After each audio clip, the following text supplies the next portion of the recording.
Hey guys, it's Benzie. Good morning from me, I guess. I'm in Kanab, Utah, one of my favorite places in the whole planet. I love the red rocks. I love the smells and the weather. It can be like 100 out, and just the dry heat and the shade, it just makes it absolute perfection.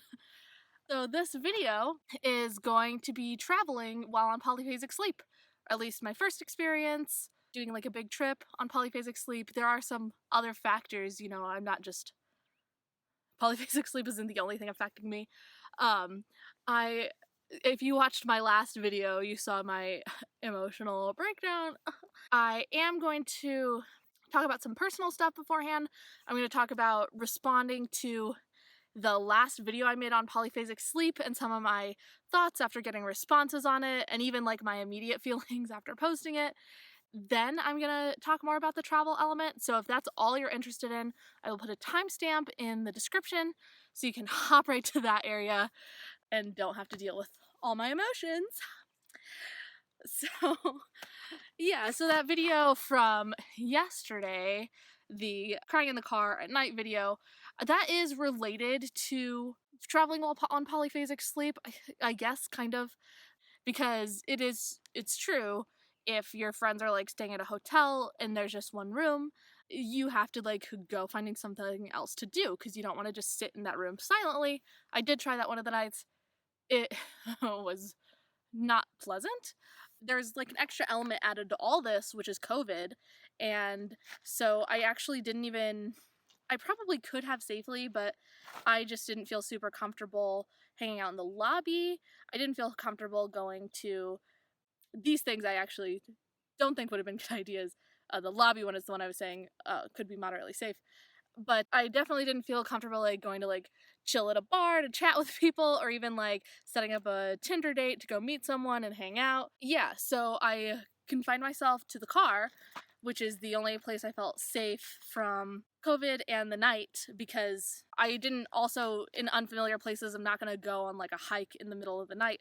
I don't even know how much I would do that in a familiar place because of wildlife and not being able to see, and the like time it would take from me being in danger to getting help would be longer. Those things are scary to me. So I sat in the car and made that video. I did do other things. I didn't just like sit there and cry all night. I practiced my ukulele, I carved some avocado pits, I read my book, I video chatted with a friend. So yeah, I wasn't just like a lump doing nothing but crying. But yes, I I'm glad I posted that. I feel like it was vulnerable and it was very like a real experience I was having in that moment. And actually none of the problems I was having in that video, as far as like feeling alone with my friends and them being introverts, and also like lots of difficulties in those relationships due to COVID in general and me making certain choices that were related to like getting my needs met in a time of like scarcity and less safety. Yeah, so it's not, nothing's like in a vacuum. Yeah, so none of those problems are fixed, but now I have access to what I consider one of the most beautiful places on earth. I love the outdoors here. I can like, right now I'm like hiking alone while they're still sleeping, and that's amazing. We have an Airbnb instead of a hotel, so I even like throughout the nighttime was able to like walk around and do stuff, exercise a little. I was able to like nap in a bed, which was cool because with the hotel, like, yeah, I decided to nap in the car because I didn't want to like be going in and out of the hotel where they were trying to get a full night's sleep on a road trip where it's already like hard to sleep. And the night I stayed in the room, actually, we hadn't like discussed what would happen if I like got in one of their beds, so I didn't feel comfortable doing it without consent. So I kind of like took my naps in this really uncomfortable chair, like look at this shape. And I still feel like I got naps, like maybe not the highest quality ones, but yeah, I'm still like dealing with a lot of those emotions and I'm still having some trouble, but I feel like I can be so much more mentally stable and resilient to difficult things and difficult feelings when I can like come out here and just be in this open air, this perfect weather. I can move my legs, I can move my body, and I don't feel, I think a lot of my emotions were from feeling trapped, and out here I don't feel trapped. If anything, I would feel comfortable like going and doing my own thing with the car and leaving them at the Airbnb, which I don't think is like very cool. Like I plan to discuss stuff with them before I do anything like that, but I'm just saying like if my needs were like so not being met that I felt a need to do that without discussing it with anyone, I don't feel like it would ruin anything or like destroy friendships or like cause danger. So that's all stuff I feel good about. Woo! Now, about my last official polyphasic video, the one that was directed at Crimson Flower. I still believe in a lot of what I said in that video. I don't want to go over it point by point again because that was like an hour and a half long video. Seeing the response from Crimson Flower and from some people on the polyphasic subreddit, and also separating myself from the filming of the video in the first place, like, okay, I guess this is jumping around, but I am somebody, I'm super non-competitive. I'm even like hypo-competitive. Competition shuts me down and it scares me. And I consider like debate and argument feel competitive to me. So the only reason I actually like had the oomph, confidence, and interest in making that video was because I had my friend Clara, and this is like no blame on her because I like did it, enjoyed it, and we did it together. I don't think we did anything wrong making that video, just to be clear.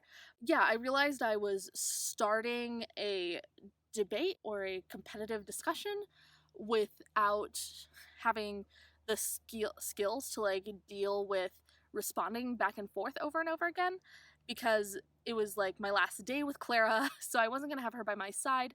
Yeah, so I felt confident with her to like create arguments and like lay them out, talk about them for a long period of time, and inspire me and give me confidence in that way.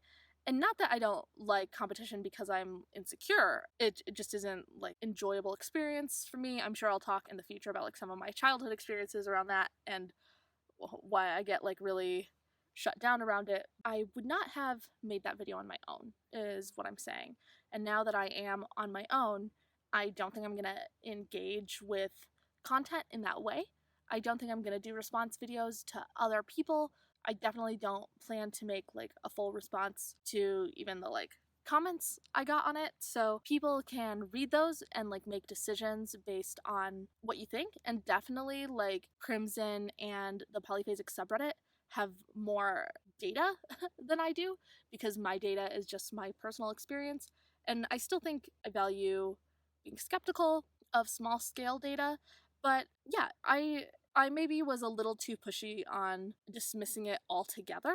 Yeah, it's hard to say. Like, I feel like there was more nuance to it than that, but I can see, like, in the video, and like a lot of that is lost, maybe. Yeah, it mostly, like, after I posted it, I felt kind of sick and scared. I, like, looked into getting an EEG, and I just, like, can't afford that. So, yeah, I'm not going to be able to collect data on myself.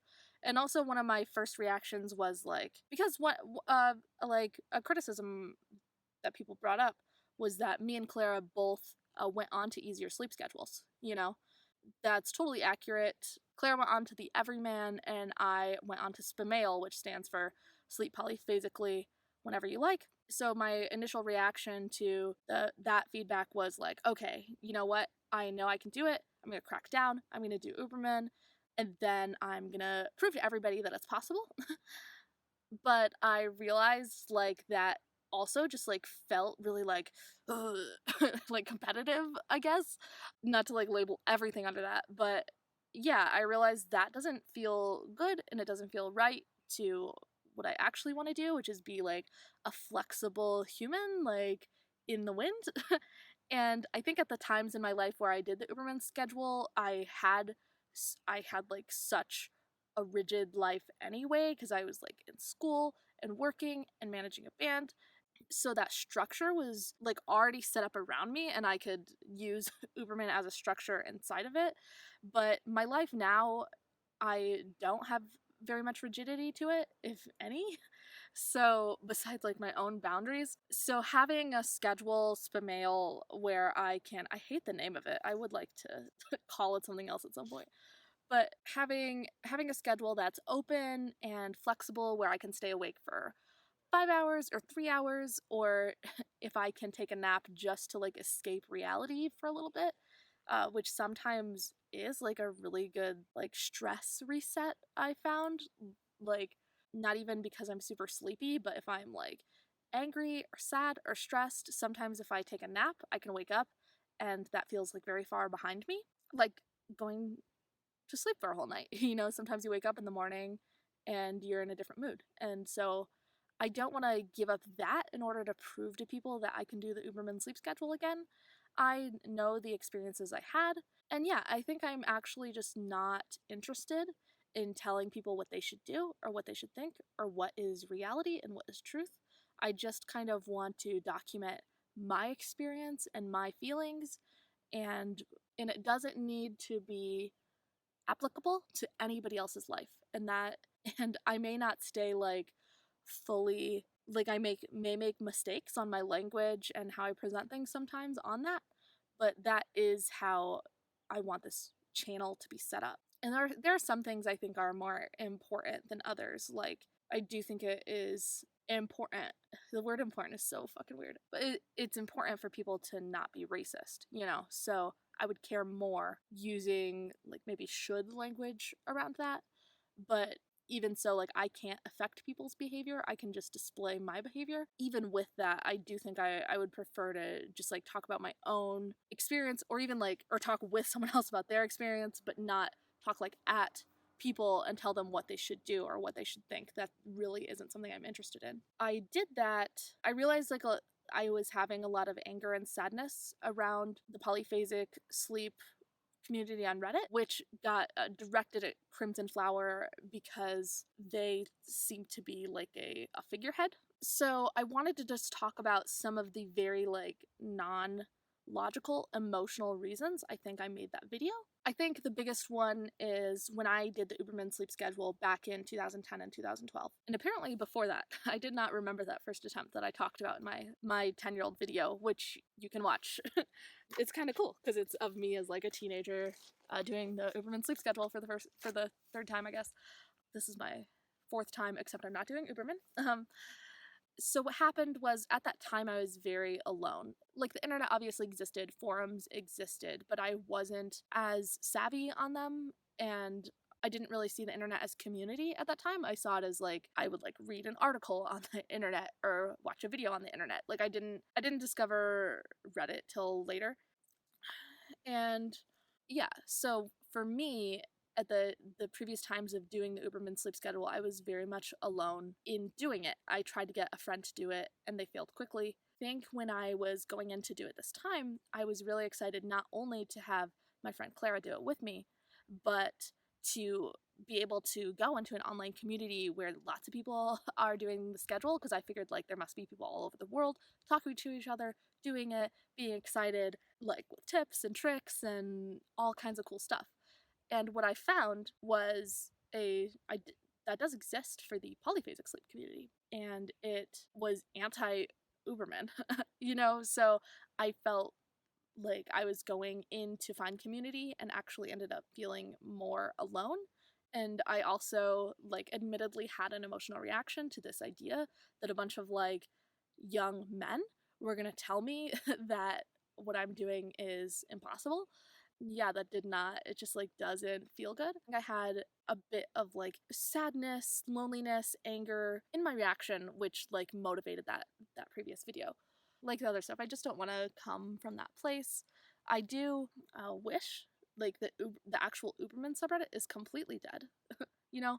And I don't know if that is because there's just like nobody doing the schedule, or if it's because those people aren't using the internet, or because those people are older. Yeah, or is it just like actually almost impossible? I don't know. And I can see lots of ways why it's almost impossible, like regardless of the genetic stuff, which I'm not going to completely dismiss, but living like under capitalism, and just because like most of the world is monophasic, it's a lot of energy and like effort to put into something that goes like so against the grain. Like I think almost anything like that, lots of people will fail at.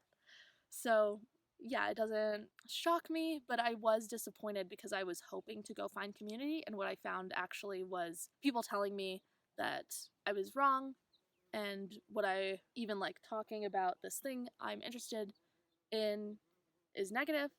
There's like a little bee. Please don't sting me, bee. Yeah, so bad feelings. made video, regret. There you go. All right, now for the real content. So I didn't make clickbait. Traveling while on Polyphasic sleep. I'm going to talk about road tripping specifically and road tripping with friends specifically because that is the experience I'm having. I'm sure I will go on many road trips under different circumstances with different friends and by myself. Don't take this as like for sure like laid down gospel. Not that I want people to do that with anything I say ever, please. But yes, so right now the situation that I'm in is that the COVID virus is rampant. I am traveling with two introverts and I'm an extrovert. They are friends that I did have relationship damage with because of my choices around COVID and not seeing them for months in my safety practice. They are people who travel differently than me in that I am a bit more of like a rough it person and would not book a hotel if it was up to me. And they are people who wanted to book hotels and sleep at night and drive during the day. So those are some like key things that are not related to polyphasic sleep specifically that are affecting my road trip experience. For the polyphasic sleeping, some things I will say are, I guess if you skip to this part, I do a sleep schedule called SPMAIL, which means sleep polyphasically at as much as you want. The way I do that is right now I still have 6 timers because I started off doing Uberman, and I try to mostly adhere to those. If I'm doing something that is particularly interesting or cool, I will stay up longer, or if I feel sleepy, I will take a nap earlier, or if I feel stressed and want to escape my life for 20 minutes, I will take a nap. That is pretty much it. And my naps are mostly 20 minutes, but I do occasionally do a 90-minuter for fun. Yeah, the 90 minutes. Okay, now I'm going to go on another little tangent. I'm so sorry. But so the things that have led me to do 90-minute naps so far, and I feel like this is valuable because I've been documenting my process and I haven't talked about this part very much yet. But the things that have caused me are like cuddling with someone that I sleep with normally. 20 minutes just felt very like cold to cuddle and just like get up while they were sleeping. So I decided to occasionally do 90 minutes. Good morning. Hi. Okay. So I decided to occasionally do 90 minutes just for the like oxytocin bonding and not feeling like I was ruining my relationships because I'm already having a really hard time as a non-monogamous person during COVID. So that's like, yeah, I one thing I really like about the mail is I can adjust it to fit my life rather than fitting my life around the sleep schedule, which is what I feel like is pretty necessary for Uberman. So I feel really comfortable with the choice that I made to switch and to occasionally do 90-minute naps. On the road trip, though, the driving has been incredible. I haven't felt too sleepy driving, and also having 3 people means we got to swap out a lot. So I haven't had to drive more than like 3 or 4 hours at a time at any point, which is really cool and I think will be a very different experience when I'm alone. So as far as like driving fatigue, being sleepy on the road, that has not been a problem and that is very cool. I do feel like road trips in the past where I was monophasic, it was hard for everyone to drive sometimes. But another thing I like can't discount, I guess, is the other 2 people I was driving with did get hotels, so they were going to sleep, and I wasn't driving throughout the night. Even if I felt awake, I wasn't driving. I was just staying awake. So yes, I would say it's definitely a positive for road trips, and it can help keep you awake, and it also breaks up your time so you're not getting driver fatigue as far, or I can't, is driver fatigue the word, or like staring at the road fatigue? uh, Whatever. The next element is the hotels. So this was difficult for me. The first night I actually had a pretty decent time. I did feel a little angry and a little lonely.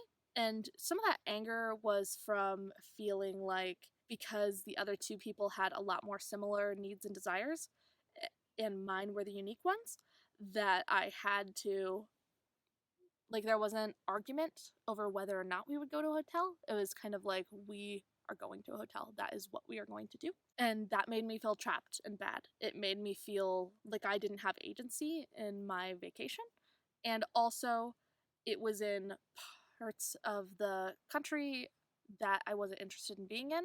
So I felt like when they wanted to go to sleep, they were delaying my time in my favorite part of the world that I could be in 16 hours sooner, which I guess like isn't crazy, but it was like that time that I didn't get to do what I wanted. You know, it made me upset. I didn't like it. But I feel like as far as like with them, I dealt with it very well. Like I didn't freak out at them. I kind of said I didn't like it, but that was that.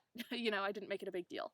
You guys definitely on camera, I think, witnessed me being a lot more maybe like agitative than I am with people, because I am a bit of a, well, I'm very much a confrontation avoider, except for in like very contained setup settings, like let's have a confrontational conversation now. But as far as like just living my life, it's not something I approach casually. So anyways, yes, I feel like I was fairly pleasant about it, even though I didn't like it. I'm not sure if they would 100% agree. I don't know. Is you're only getting my side of the story. We may do a group video on it at some point.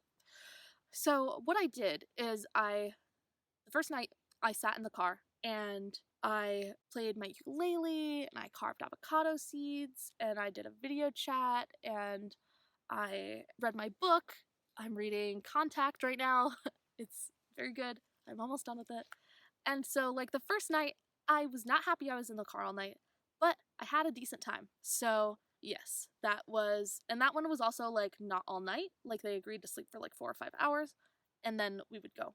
The second night, I decided it seemed like we were in a mildly more dangerous area, which I realized even that like phrasing might be, and not just the phrasing, but the actual like thought might be rooted in like classism and racism. There was just like more people like standing around outside and more people, yeah, mostly like standing outside and smoking and talking and not wearing masks. And it just made me feel like not as safe sitting in the car alone all night. So I decided to sit in the hotel room. This was a pretty negative experience because the hotel was it was uncomfortable. There was the 2 beds and 1 chair, and the chair was fairly uncomfortable. So I mostly like sat on the ground or in the chair and did a lot of like digital stuff on my computer and read my book. And I napped like a ton of times that night, just like very tiny naps because of the chair was like I was very like scrunched in it. So uncomfortable micro naps. And then in the morning, 2 people were like, "Oh, we didn't realize you were napping in that chair. You could have like hopped in the bed with either of us." And I don't actually feel like with either of them that I had a dynamic right now where I would hop in a bed with them without their consent. Yeah, and I don't feel like that's from a like major communication error on my end. Like one of them I've just like never slept with, and the other one has like very clear boundaries around like getting consent around touch and likes to like be alone and sleep alone and has said they can't sleep with someone else in the bed. So to me, it was like I believe that offer was real, but I was shocked at their shock at like the idea that I didn't just do it automatically, you know, that which is okay. It was just like a negative experience. But woo. And I also don't want to like sound like this whole thing is bad. I'm just talking about like these difficult parts. I've definitely been having like a good time a lot of the road trip, like where we are talking and laughing and stopping at cool spots.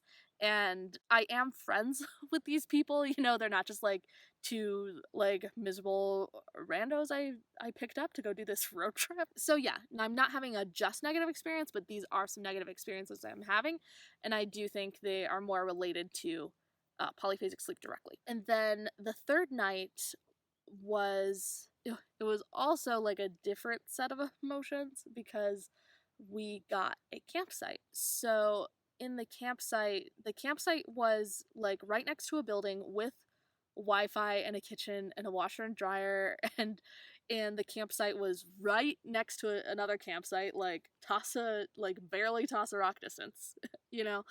And to me, it like, besides the fact that there was a tent, to me was not camping. It actually was kind of validating to me in some ways because I have felt insecure in myself with my camping because what I usually do is like go out somewhere and then sleep in my car in nature. Like I don't usually bring a tent. I just sleep in my car and then go out and about. So I have been like, is that really camping if I sleep in my car? But being at this campsite definitely made me feel like, okay, just because I don't set up a tent doesn't mean I'm not camping. And I am interested in trying some more like maybe like hammock camping or something to go places where cars can't reach. I don't have a lot of experience with that even, and I would be into doing more of that. But I guess I just felt like a little validated in my idea of how much I'm roughing it when I do my trips. It did make me feel cool, which is always my goal. Yeah, so that is the night I made the video. And part of that also came from because the car was immediately in front of the campsite. I couldn't turn on the car for air conditioning or even rolling down the windows or charging my phone. Like I couldn't turn the car on for any reason or else the headlights would like shine directly into the tent. So I felt more trapped and more unable to move, and that was in Moab, which was very exciting for me because we had like arrived to where we were going to be, and in the morning I was going to get to hike all through Arches. And so that I had a lot of excitement and fear for what would happen the next morning, but that night was just extra really hard, and it was the third night of dealing with this thing that was pissing me off. So I feel like, yeah, I blew a gasket in that video. And also I like I talk about in the video, I am in a place where I have a lot of memories with my friend who died a year ago. And so my emotional state is like right now. And admittedly that like affects me.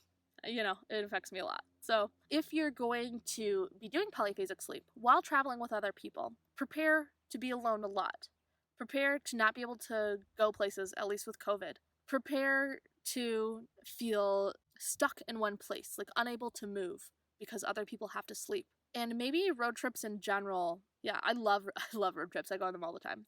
I am thinking I just need to remember sometimes dynamics and expectations, because if I had no expectations of what this trip could look like and how incredible it could be for me, I wouldn't be as upset about things that are going wrong, because they're not wrong. My friends feel like they're doing it right, and they are for them, and I just want something different. So if I could, and I probably would need to, practice and meditate on releasing want, releasing expectation,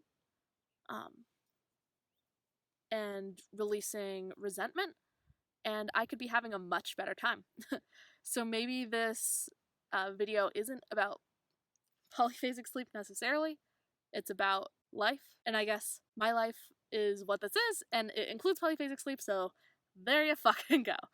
Now that we have an Airbnb, so I probably am going to record another video specifically on traveling on polyphasic sleep, but it will be a different experience being in the Airbnb. I have so much more room to walk around and do my thing all night. It's kind of like being at a stranger's house with like access to everything, and also I have access to do stuff like this, like drive away and go on a hike and not be stuck because the other people are sleeping. So, woohoo! If you enjoyed this content, please like, comment, and subscribe. I really want to talk to more people about these things. And yeah, I'm really excited to keep making videos. This is like the longest I've ever kept up a YouTube channel, and I feel really good about it. I feel like it's gonna keep happening. And that's really fucking exciting for me. So I hope you come back. I hope you're enjoying yourself. And one of the videos I think is going to be like really moving for me to make soon is I do plan to do a like on the day 1 year update. I filmed myself the day I found out my friend died, and I like not like knowing I would have a YouTube channel, and I am filming myself a year later, and so I want to like put that kind of right next to each other of the juxtaposition of my emotional state in those two times. So if that sounds interesting to you, get notifications. All right, okay, I'm going. Goodbye. I love you all, even if all is 0.